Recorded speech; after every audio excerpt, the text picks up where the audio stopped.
All right, you guys, we made it to Friday. I am so sorry that we are running late. Today has been an insane day, and it seems to only be getting crazier. So first, we're going to jump right back into our series because we left you on a bit of a cliffhanger.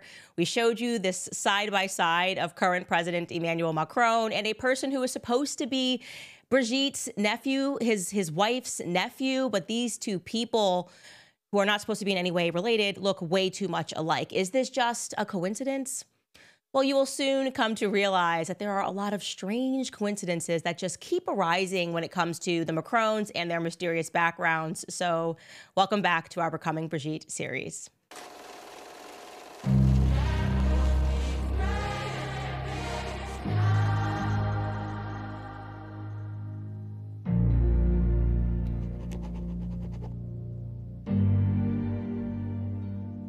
Okay, so to briefly recap, last episode, we learned that Emmanuel Macron's classmates described him as a bit of a mystery. No one knew what he was up to outside of school. He kept to himself. He wasn't a part of any cliques. Nobody knew anything about his parents or what they did for a living. Okay. We also learned that Emmanuel Macron, as the president, appeared to know very little about his own immediate family. We sort of recounted a couple of stories for you, not also including a couple of lines about his family, only a couple of lines about his family in his autobiography, while having much more to say about Brigitte's family. His family appears equally as distant from him as he is from them, refusing to discuss him ever.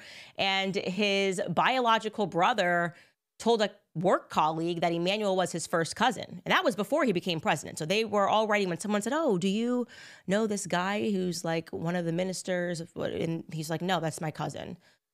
Then there is, of course, the odd circumstance of him having been asked about his biological sister who lived nearby, a politician. And when the politician asked about her, oddly, Emmanuel didn't answer, but he looked at Brigitte to know what to say. That's weird, okay?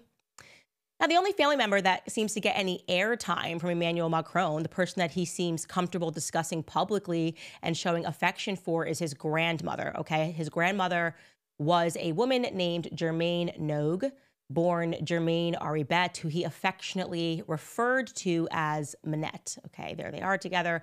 When discussing his childhood in his book, Revolution, she is the only one that he incorporates into his childhood often. He wrote this, quote, "So I spent my childhood in books, somewhat out of the world.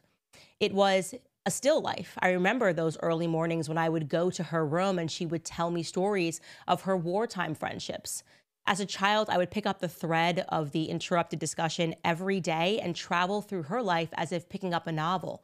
And the smell of coffee she sometimes brewed in the middle of the night, and my bedroom door ajar as early as 7 in the morning when I had not yet come to her, exclaiming with feigned concern, 'Are you still asleep?'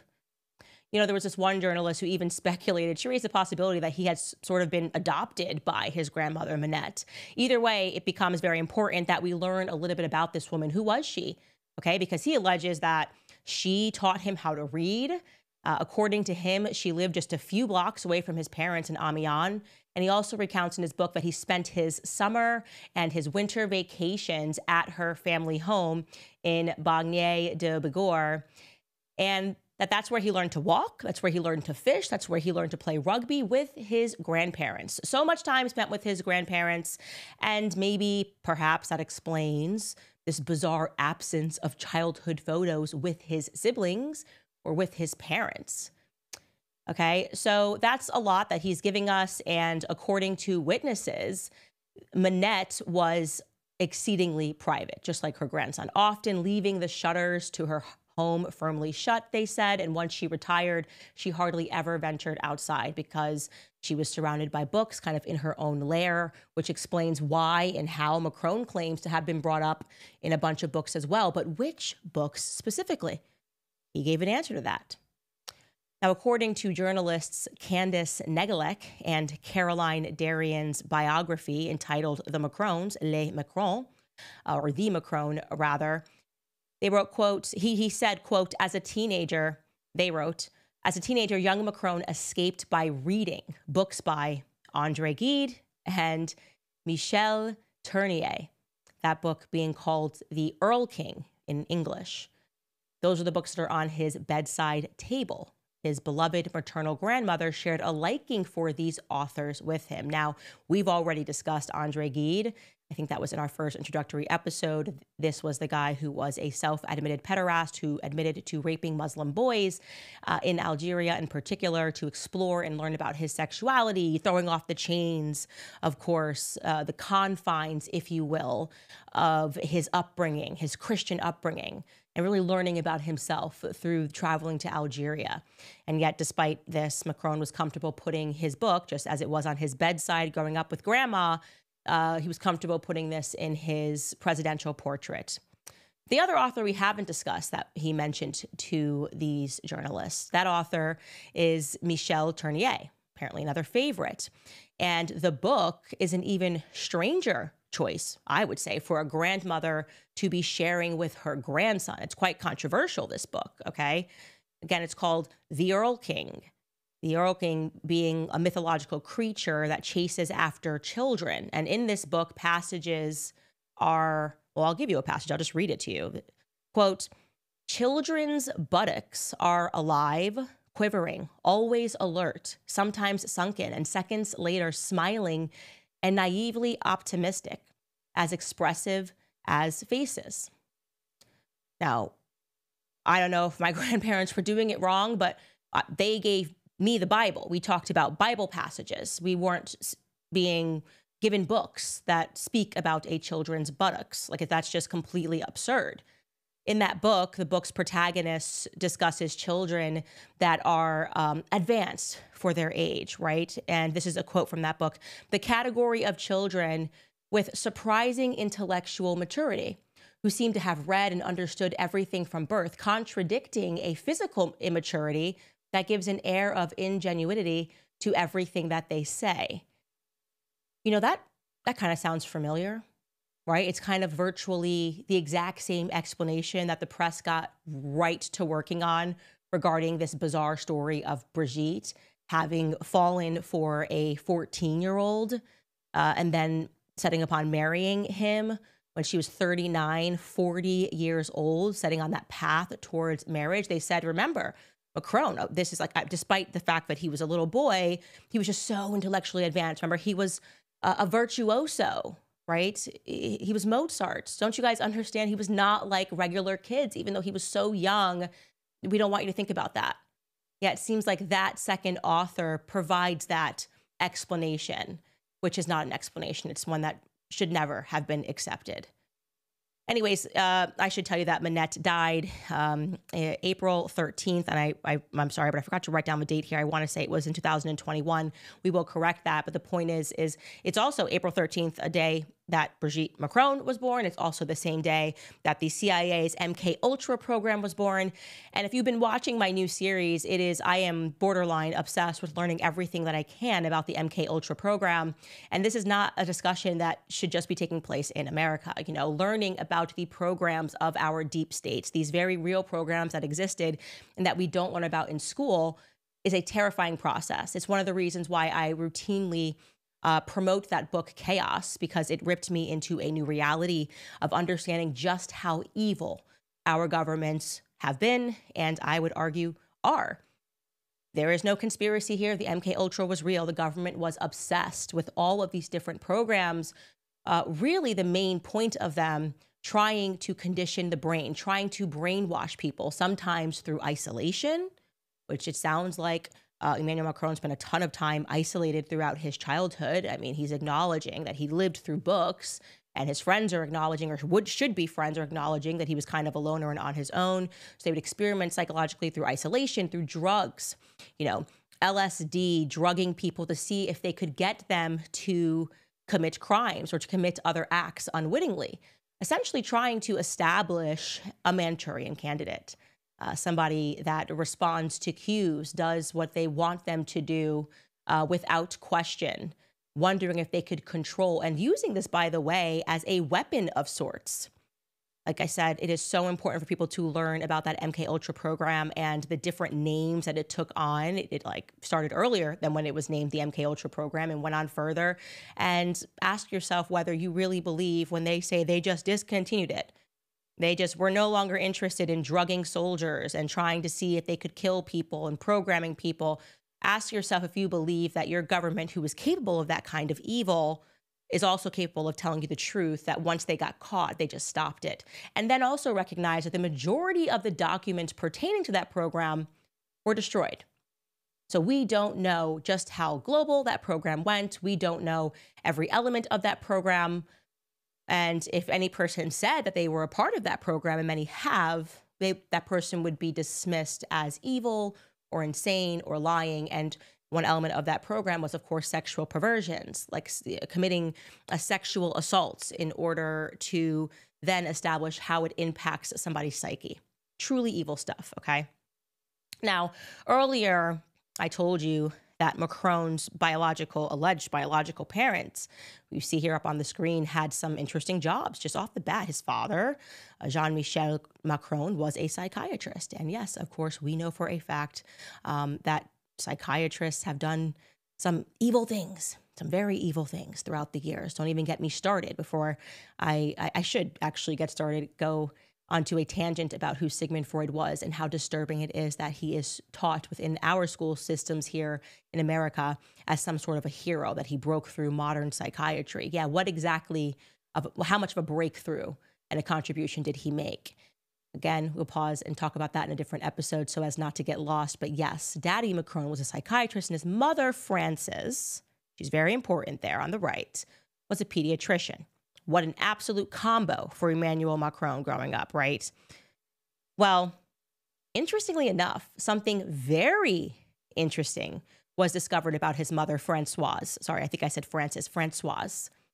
Now, we told you she was a pediatrician who also served as a medical advisor to the Social Security office. Well, eventually something very interesting came up about her and her work for the Social Security Administration, okay? This I'm going to read straight from journalist Xavier Poussard's upcoming book, which he is going to be available on Amazon. If in case you want to skip through to the end of the story and see where it ends. He writes, quote, "Faced with the wall of Emmanuel Macron's childhood, we decided to screen it meticulously with this question in mind. Why did the family refuse to respond to journalists' requests? And why did they need Brigitte's approval? A hearing at the French National Assembly caught our attention. It was that of Sylvain Telesfort. She was giving a testimony. Sylvain Telesfort was the president of the Institute for Intersexuality and Hermaphroditism and the Association of Europe.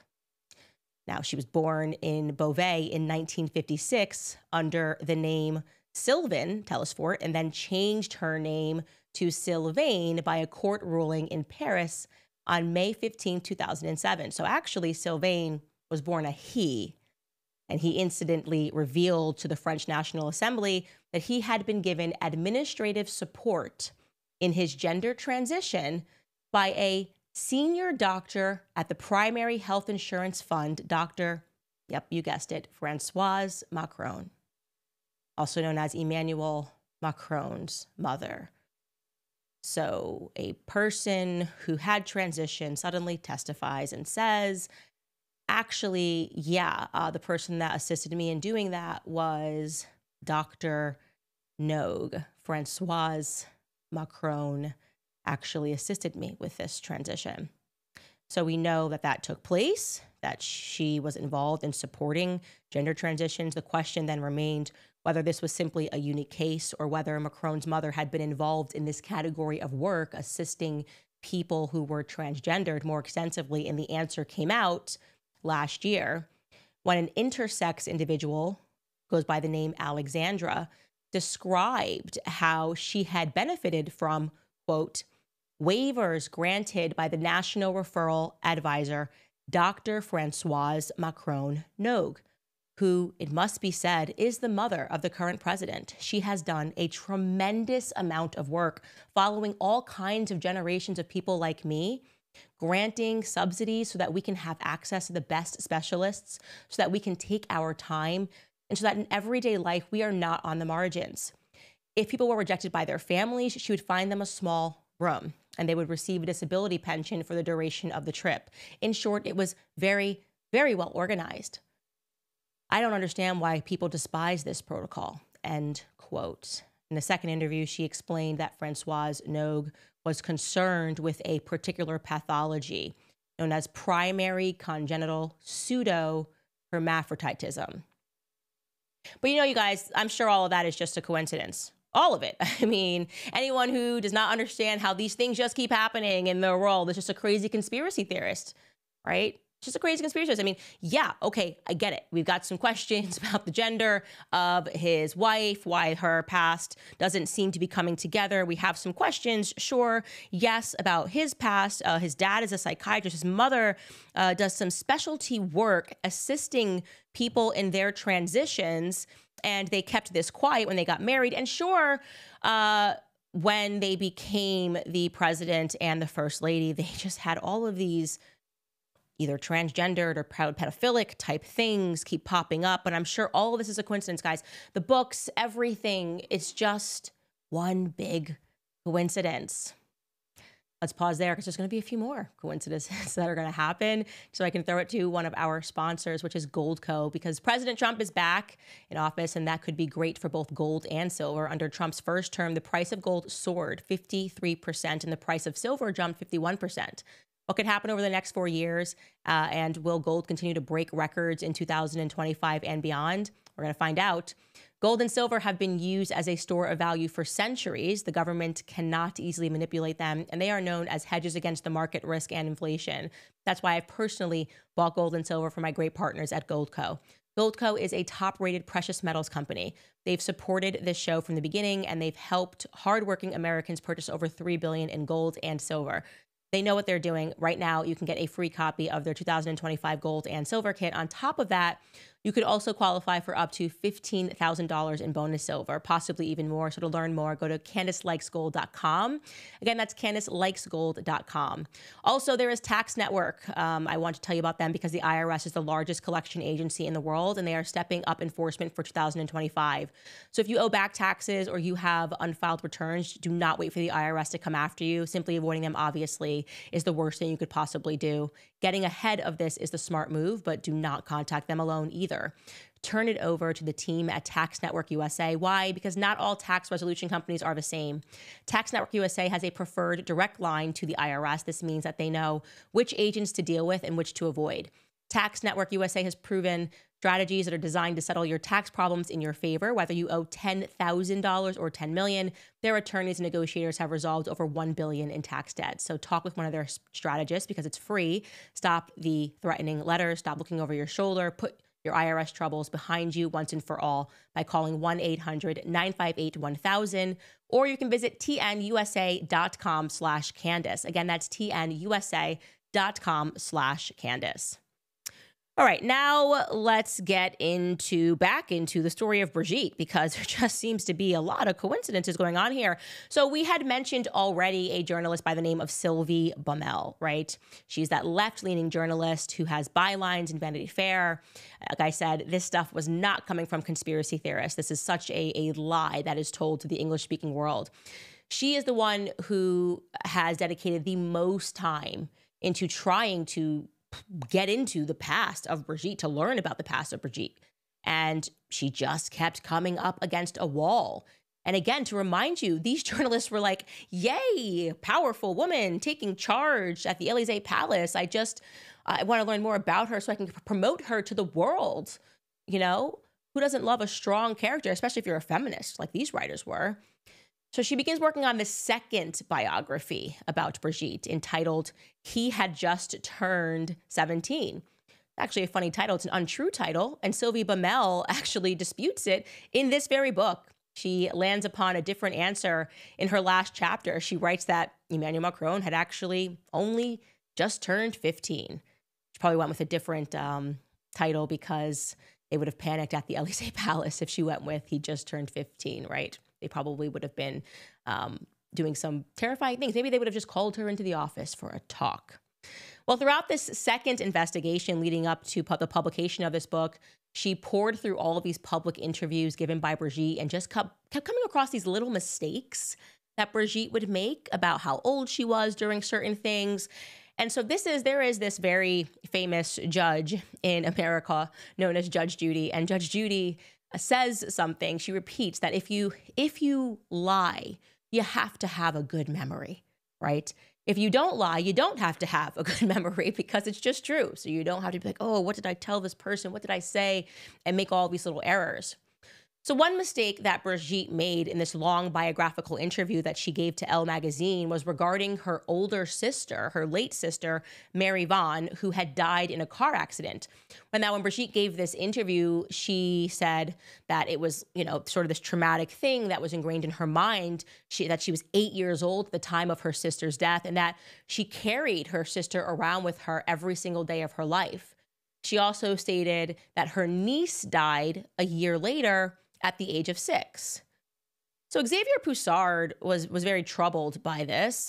First and foremost, right away, Sylvie Bamel was able to determine that actually, no, she wasn't 6 when her sister died. She was 8. Now, that's just a 2-year difference.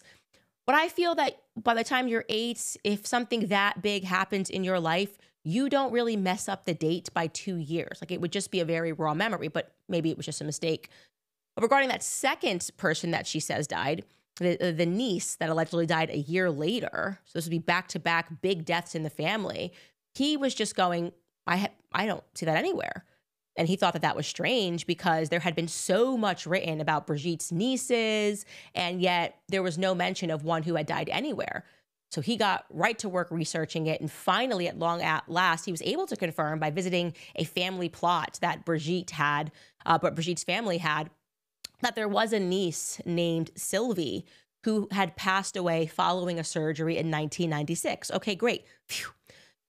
But that was nearly 6 years after her sister Mary Vaughn had died. Not 1 year, but 6. Now that's a huge difference. So what was going on?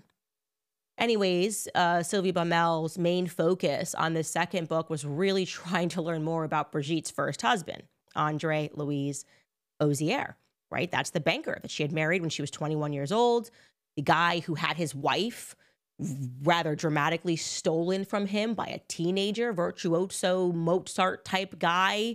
I mean, that's gotta hurt. And no one could get in touch with him. Remember, we spoke about Virginie Linhart, that documentary filmmaker, who similarly said this was like a black hole. She referred to him as the Élysée Palace's best kept secret. No one could get through. So there was also a magazine, Capital magazine, who summed it up in 2017 with this general impression, referring to Andre Louis, the first husband, as, quote, a real ghost. Not a single photograph of him on the web. Not a single image in the thick press agency catalogs. Biographies barely mention his career as a banker. What ever happened to Brigitte Macron's ex-husband? So having renewed her investigation again, Sylvie Bamel, she also remarked how weird it was that this man who had worked at 2 big banks, one of them being Credit du Nord, seemingly left the industry without a trace. She wrote in her book that it was, quote, like an episode of Black Mirror, where the president's offices have found a way to penetrate the brains of his former acquaintances and erase everything. Prior to the release of her book, Sylvie decided to release a few excerpts from her book, okay, in this magazine called Le Point. And then suddenly, at long last, in that magazine, in April of 2019, ahead of her book publication, a wedding photo, emerged from Brigitte's first marriage. So they're now in office, and then we are now 2 years that they've been in office about, and here we go, ta-da. Actually, I guess you could say a year and 3 months. Ta-da, boom, here is a picture from Brigitte's first marriage, allegedly. Here it is. Here's the photo. I want you to look at it. Just take a look at that photo. We're told that's Andre Louis, and that's Brigitte Trogneux. Now, I have to tell you, I am not a facial recognition software, but that woman, we can keep this up for a bit, guys, does not look to me like the current First Lady Brigitte Macron. Okay, I know faces change, but that does not look to me like the current First Lady Brigitte Macron. Okay, just take a look at this side by side. Shortly after, begins a career Maybe I could say these people are related, but just checking it, I'd say, nope. What happened to your teeth? Did you start smoking crack? This is not, who is this person in this photo? Okay. But you can't just make assumptions on the basis of looking at people and deciding what's true and what's false. And we do, by the way, they were able to find, Sylvie Bamel was able to find a marriage certificate, which certifies that in Le Ticket, somebody named Brigitte Trogneau definitely did marry someone named Andre Louis Ozier on June 22nd, 1974. So that checks out. And not only that, but the best man at the wedding was her brother, Jean-Michel Trogneau. And that was a huge breakthrough, because this tells us that Brigitte was extremely close with her brother. If you made him the best man of your brother, the best man at your wedding, you would assume that means that you were super de-duper close. But the public was only just learning about Jean-Michel. So they're going, well, this is weird. Why did you fundamentally erase him from your life? Like, is this like the worst family feud ever once you became the first lady? Yeah, that seems a bit strange. So here are some more weird facts that I'm going to share with you. In our legal letter, we specifically asked Brigitte Macron, well ahead of today's publication, to confirm to us in writing that she, the current First Lady of France, is in fact the woman that is pictured in this photo. And she refused to answer our question. Okay, here it is. We've got this letter. She refused specifically to answer the question as to whether or not that was her. You see number 8. Is Brigitte Macron the same person pictured in the Ozier wedding photo? No response. And what's more interesting is that it's not the first time that she refused to answer that basic question. She also refused to provide a basic answer to that question in a court case, a defamation case against the journalist Natasha Ray. You've been hearing about this. She won in defamation case. Well, now I'm going to tell you the details here of how Natasha Ray lost a defamation case. Not to her claim that Brigitte Macron was a man or lived as a man before transitioning, if you will, to Brigitte Macron, but rather by getting details wrong, okay? By speculating. She looked at this photo of Andre Louis Ozier in the wedding, and she, in her mind, said, I don't think this guy ever existed. And actually, the man in that photo looks much more to me like a different guy named Louis Andre.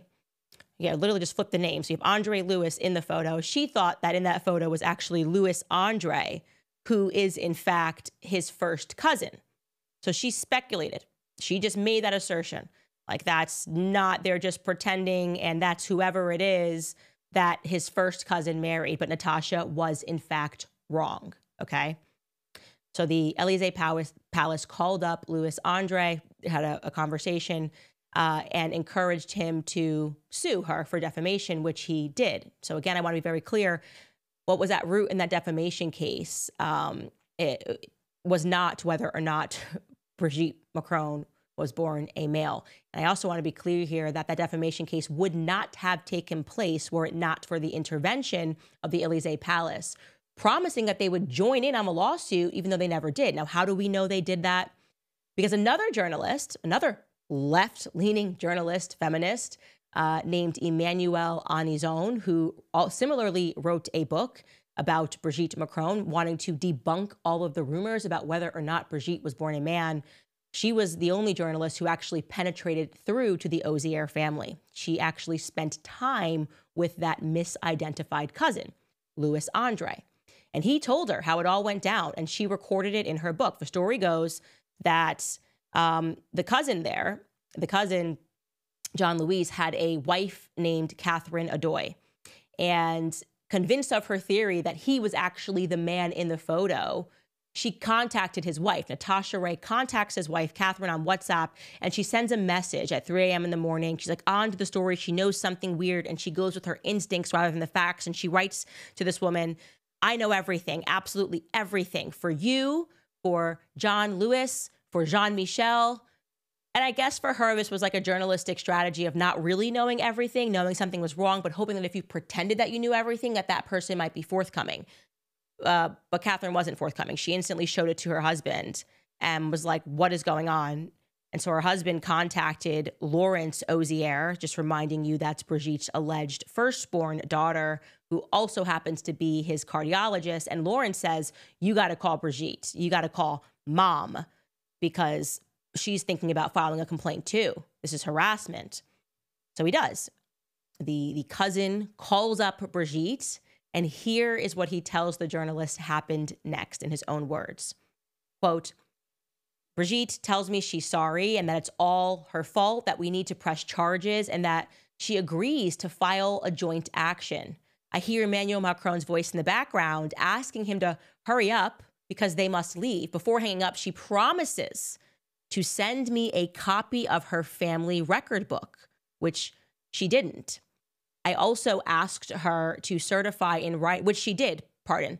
I also asked her to certify in writing that it was her in the 1974 wedding photo with Andre, which she didn't.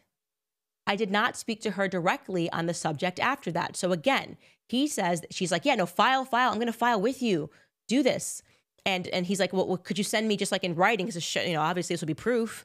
Get these people in trouble. Just say you are certifying that that's you in the wedding photo. And Brigitte at the Elysee Palace says no, or goes cold. Afterwards, he makes good on his side of the deal. He files a complaint against Natasha Ray. He sends documents to Brigitte's lawyers. Brigitte then calls him back and says, you know what? Actually, the palace is recommending that we file our actions separately. Here's what John Louis says happens next. Quote, she told me that the Elysee preferred to launch two separate actions. She was walking out on me, it clearly meant. It clearly meant if you want to continue, you're on your own. Get a lawyer of your own. We had already filed a complaint. There was no turning back, so we went ahead on our own. Since then, when I tried to call Brigitte back, I don't get through to her, but to her secretary, who has become unreachable. So long story short, the First Lady played him, right? She got him all fired up and said, file, we're going to file with you, blah, blah, blah. He's like, okay, can you certify that? And nope, they were manipulated, and then they were betrayed by the presidential couple. And the journalist recounts that you can definitely tell that he's a bit stung, that the Oziers felt a bit stung by that. Very strange, again, such an easy thing to certify. But what she really wanted, Brigitte, was for him to go through the defamation, for him to win the defamation, because he actually was not the man pictured in that wedding photo. And then for her and her husband to be able to publicize the newspapers, we won a defamation trial against the crazy journalist who said that Brigitte was born a man. Oh, well, Brigitte just won a defamation case. You keep hearing that. She's won defamation cases pertaining to this. That is how they are doing it. Again, going after the details, but not the substance of what people are investigating. Now, you have to understand that by now, within France, the internet was just on fire with conspiracies. I mean, first and foremost, where the heck is the first husband? Where is Andre Louis? Well, as fate would have it, shortly after Sylvie Bemel publishes her book looking into the matter, on October 8th, 2020, suddenly Tiffany, the second daughter, announces in a weekly magazine that actually her dad already died. A year ago, actually, in 2019. People are starting to pry. And now she's like, actually, he's dead. He died a year ago. Here is the quote that was published in Paris Match announcing that. Tiffany said, my father died. I buried him on December 24th, 2019 in the strictest privacy. How convenient. How convenient, right? That, like, I don't know, the First Lady's first husband, who everybody's starting to look into, just drops dead right at the moment where people realize something's going on here. I would say it's remarkably convenient for the Macron family. Also, by the way, this is kind of weird, but Tiffany announcing her dad's death in that Paris Match magazine, which we know Paris Match is controlled to some degree by Mimi Marchand. It's one of the places where she gets particular photos and storylines published. Well, what's even stranger is that Tiffany got the details wrong about her dad's death. Yeah, isn't that really weird? One, he was not buried at all. He was cremated. And his cremation date was not on the 24th, as she said, but 4 days later on December 28th. How odd. Maybe the journalist just made a mistake. Another weird coincidence happening in this never-ending saga. Now, how do we know the actual dates? Well, let's go back to that first cousin. Remember, that first cousin, not very happy with this family, okay? Andre Lewis felt that he had been burned by the presidential couple in filing this suit. And so he opened up to the journalist Emmanuel on his own about the funeral service. So apparently the story goes that he had received a call from Andre's sisters. Again, this is his first cousin, informing him of the death and that there was going to be a quick funeral. He provided the journalist with the booklet that was actually distributed at this very quick funeral. And I will tell you, it is a very odd choice for an obituary photo. Here it is. Here we go. Andre Ozier of a ceremony taking place, which Stephane got the date wrong by accident, I'm sure, December 28th, 2019. I mean, who would announce this, by the way, a year after? It's just crazy. And then at the bottom there, I think that means our friend, our brother, our companion, our grandfather, and our papa. There it is. Now, even for a far-left journalist who is not prone to conspiracy theories, even for Emmanuel Anizan, it seemed to her to be a very weird choice for a photo for a death announcement. So she asked him flat out, like, this is weird. What's going on with this choice of a photo? And the cousin told her, John Luis replied to her and said, quote, I think this was the only photo that turned up when they went looking for one for the funeral because all of the others had been destroyed. Destroyed? Emmanuel muses. I am not Natasha Ray, but I still am a bit puzzled. What? So all that's left for a man's life in pictures, apart from his wedding photo, is a photo of him in a swimsuit to illustrate his final departure? She asks in her book. Yeah, somehow every other photo from his life had been destroyed. Okay. So you're probably wondering, what the heck is going on here? What's going on? Well, Xavier Poussard was actually able to trace the real Andre Lewis through banking records. It turns out that he never worked at Credit du Nord, that bank, which is why so many other journalists were effectively chasing their tails. And so he gives that information to Emmanuel Anizan because she's much more of a mainstream journalist and she might be able to pick up some more.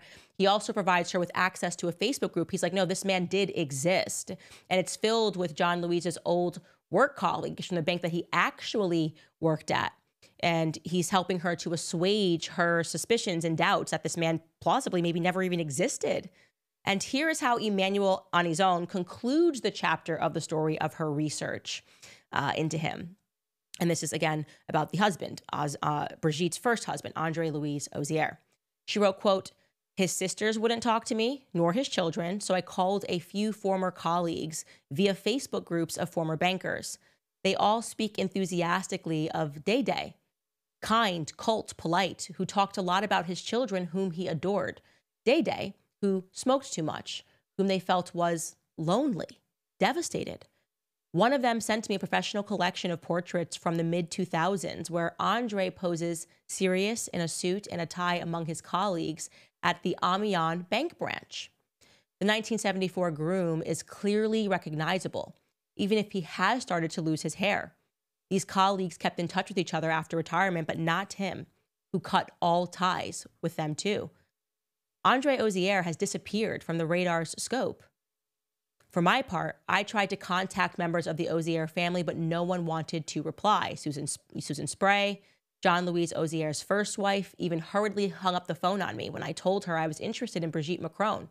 Ah, yes, no, thank you. No, thank you, sir. Ooh la la, no, goodbye. Click. Elsewhere, John Luis, who attended the funeral, tells her that it took place, quote, just 4 days after the death.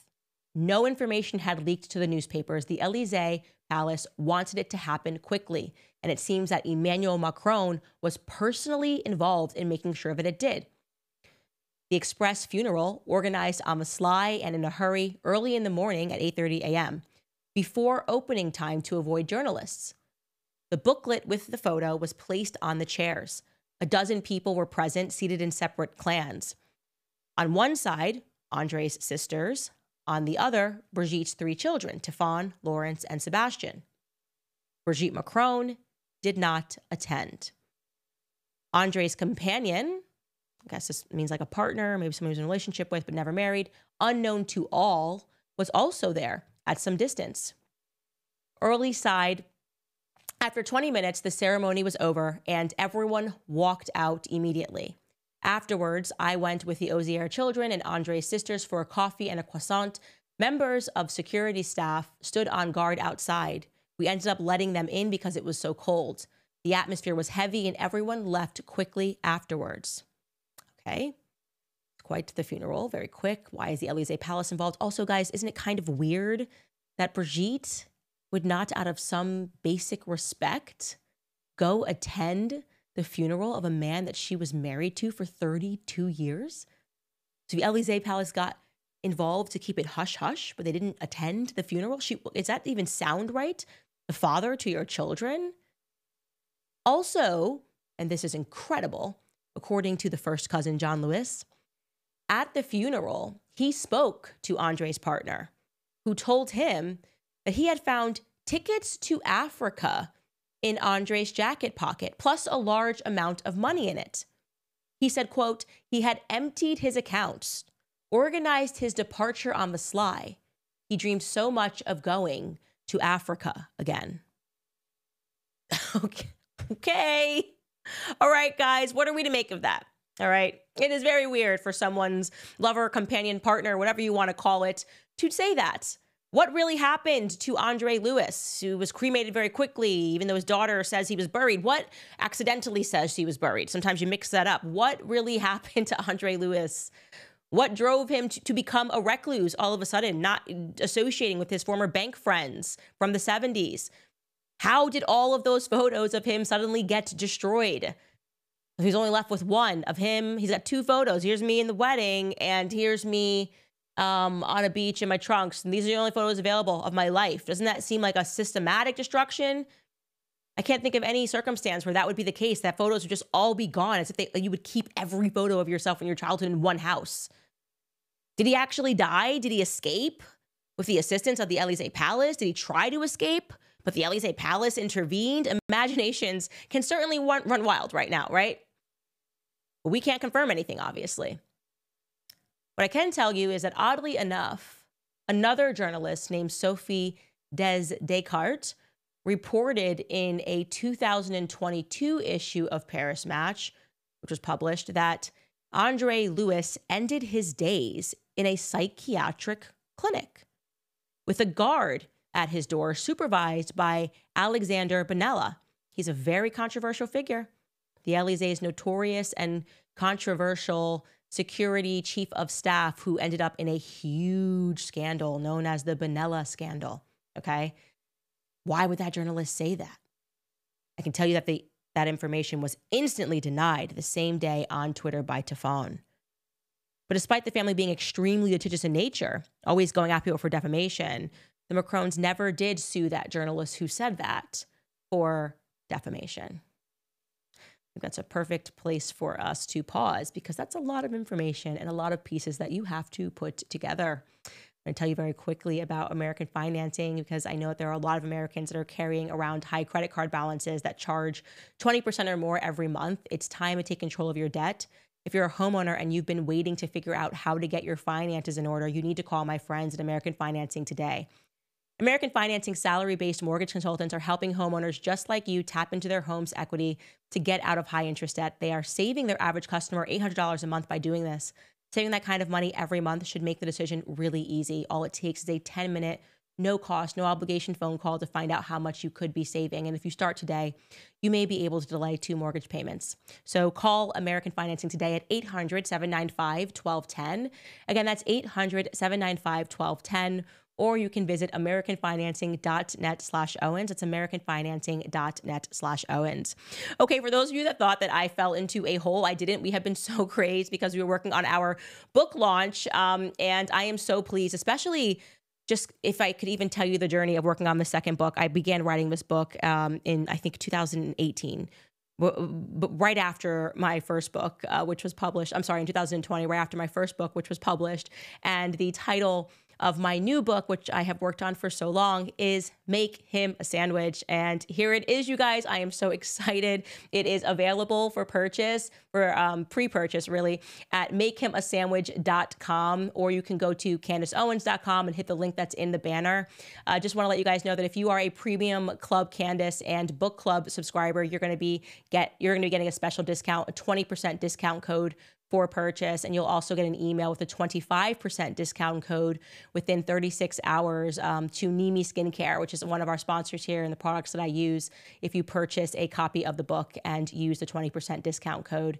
Any regular pre-order of the book will also receive a discount of 15%. So if you buy this as it's on pre-sale, it will be cheaper than when we actually release it, and you will similarly get a discount code of 15% off Nimi Skincare within 36 hours. So if you want a signed copy of my first book, I'm going to see how many I can do, maybe break a record. You can pick that up at shopcandace.com. That would be a signed copy of our first book. So we're just going back into bookland. And the first book club episode, by the way, for those of you, we are reading Chaos. That book is going to be at 6 p.m. Eastern this coming Tuesday. So many things happening. This book, Make Him a Sandwich, labor of love. It was like having honestly, it was like a book child, so to speak. And it was because I knew early on that the modern feminist movement had nothing to do with feminism, had nothing to do with helping women or listening to women, but rather developing a really cheap tactic to go after men. And so obviously this book, we get into the Me Too movement. I had already written years ago this chapter on Taylor Swift's brand of feminism. And I really do think it's just like a God thing that right now it seems like people have the appetite to maybe listen and to think about what modern feminism is with this whole Justin Baldoni, Blake Lively, her dragons, Taylor Swift's involvement going on. It's just like perfect because my book was owned by two publishers, wrangled it out of the hands of the first one. The second one got it out of the second one, and now it's just mine. And so I'm grateful for God's timing on this. And honestly, I feel like if it had come out any earlier, perhaps people on the left who are now watching this podcast would not have been as receptive to it. But there was something about this Justin Baldoni case where I feel like we are ready to discuss toxic feminism. And so the cover is me. If you're wondering why I'm holding that and you're not familiar, that is the iconic Gloria Steinem sign she held at a We Shall Overcome for women. So I wanted to be that. I think I did a very good job. We should have done a side-by-side. I think I look more like Gloria Steinem than Brigitte Macron looks like the wedding photo. So I think. You guys agree with that, right? Yeah, for sure. Absolutely. So yeah, it is available for pre-sale. You can also go to makehimasandwich.com. We grabbed that domain name, clubcandace.com. And I am just beyond excited to share this book with you. We just have so much going on this year, and I'm just so grateful for all of you who have supported us through everything. And that is the reason that I deleted my Instagram, because I'm going to put up a big banner about my book, but then we were very much in Macron land, wanting to make sure we fact-checked everything that we were sharing on the show today. By the way, in terms of this information that I'm giving you, it is all going to be cited and sourced in Xavier Poussard's forthcoming book, which we will be able to purchase, I think, sometime next week. He is a methodical creature is what I could tell you. Like his method is incredible, and he was obsessive about this case. He's dedicated years of his life and has given up so much. Truly a journalist that has gone out of style and out of fashion, like a journalist committed to the truth by any means necessary and willing to give up a lot for it. He really has given up so much of it. So it's a very exciting time. And I'm going to look at some of your questions, and I hope that everything that I gave you is clear. It's why we had to make this a series, because you could only kind of digest so much at a time. Do you know what I mean? Like, it's just crazy. You're like, oh, the mom is also involved in transgender stuff and this and that. And it's the gaslighting of the public for me. The way that they gaslight us and pretend there's nothing there. Oh, he's just above board. Emmanuel Macron and Brigitte are above board. Like, are you insane? Are you insane? What is the media entity? It will literally having you hate people that are trying to shed light and adoring people who are covering our world in such darkness, Anyways, getting to your comments, Autumn Coffee writes, coincidence that every single world leader is soulless and spineless? We accidentally learned of Epstein. Imagine what we don't know. Do you think anyone will save the world? Would you consider running for office? Guys, I hate to tell you, but there is an Epstein connection in this story. We haven't gotten to it yet. Epstein was Mr. International, and that's why I said there are global considerations for what is happening in France right now. It is all connected, and yeah, so you're jumping ahead, Autumn Coffee. Carrie writes, I am hooked on this story. Just ordered your book too. Thank you so much.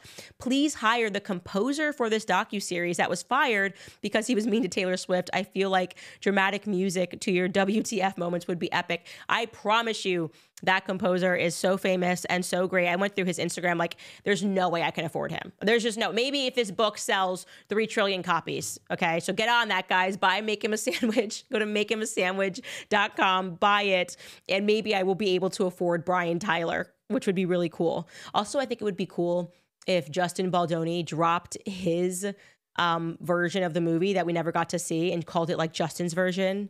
It's like a little petty nod to Taylor Swift, Taylor's version, like her owning her masters. He just owns his masters. But he would never do that because he's too nice. Give it to me, Justin. I'll drop it. I'm not so nice. Not when I'm this pregnant. Sticky Bjork writes, I started following you 6 years ago and I will follow you wherever you go. Love you, Candace. Love from the Faroe Islands. Amazing. Thank you so much. It has been amazing to see how many people from around the world we just have been able to pull into this discussion. I think it's such a good thing. Like I said, a true moment of life. Thank you, De Silva, who just writes, you're a boss. Thank you so much. And then writes in, thank you, muito obrigada. Merci. 3 different languages. Love that. Irrelevant writes, you are relevant. Don't call yourself irrelevant. God's warriors for Candace. Make our families safe again. Arcadia Dark Matter writes, from a French nationalist, a sort of make France great again. Keep the faith, Candace. Thank you guys. And I believe in nationalism. I really do. I think right now we are suffering from the curse of globalism. A lot of shadows in the dark that don't really care about us as individuals and don't really care about what happens to us as nation states, but rather are kind of trying to turn us all into the same and making us think that we're crazy. I mean, talking about psychiatry, it has been a psychiatric curse upon the world to routinely tell people that they're conspiracy theorists when they start noticing some very distinct patterns and have reasonable questions about it. Sending legal letters. Also, this whole era of legal abuse, it's so out. I am telling you, it is so out because this is all they know, right? When they lie, when they get caught doing something wrong, it's like, I'm just going to launch a lawsuit. And that is coming up. I really do believe that era is really over. It's backwards thinking. Do the right thing, tell the truth. And be bold. And I think that you will be awarded in the end. This is from Little Light. Little Light writes, Candace Owens, I hope you don't mind me sharing something vital with the sea of people here in your comment section. If you truly want to understand what the mark of the beast is and what a beast represents in the Bible, then I highly recommend From America to Babylon, Making the Mark. That's apparently a documentary. I am not familiar with it, but I do know that I tend to stay away from people that are very into the Babylon theme. I think that really is something. And obviously one of the books on our book list is Hollywood Babylon or Babylon Hollywood, which was written by Kenneth Anger. And it really tells you about the origins of Hollywood and how dark it is and how they did want to basically create a modern Babylon. So we'll get into that. And lastly, Truth Be Told writes, many thought they took something from you in your season of trials. They lack creativity and will now grow in envy, realizing that you actually have it. We pity them and love all of this for you. Keep on journalizing us. Thank you so much. Yeah, last year was definitely a lot of trials, a lot of hardships, but I never, ever, ever for a single second doubted that I was doing the right thing because you just have to continue to tell the truth. And like I said, the old systems are failing, the smearings, the libels, trying to create someone into a monster when they're not. It's just a dawn of a new era. And it feels like we are all coming together. It really is about goodness fighting evil. And I, every single time, am going to bank on goodness because, well, Christ is king, you guys. Head to makehimasandwich.com or clubcandace.com. Pre-order the book. I'm so excited. Share it, please, on your Instagrams and your Facebooks and your TikToks and tell everybody about it. It is a great book on modern feminism. Also, by the way, guys, to the fellas here, I think with Valentine's Day coming up, you got to get her this gift.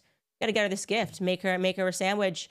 .com. And if she responds well to it, she's a keeper. You got to marry that one because you're like, she's like, love Candace Owens. Great. Keep her. If she's like, what is this? I'm a modern feminist. I don't know. I'm not saying dump her. I'm not saying she's not the one. I'm just saying that if she loves the book, she might be a keeper. That's it. All right, guys, we will see you on Monday.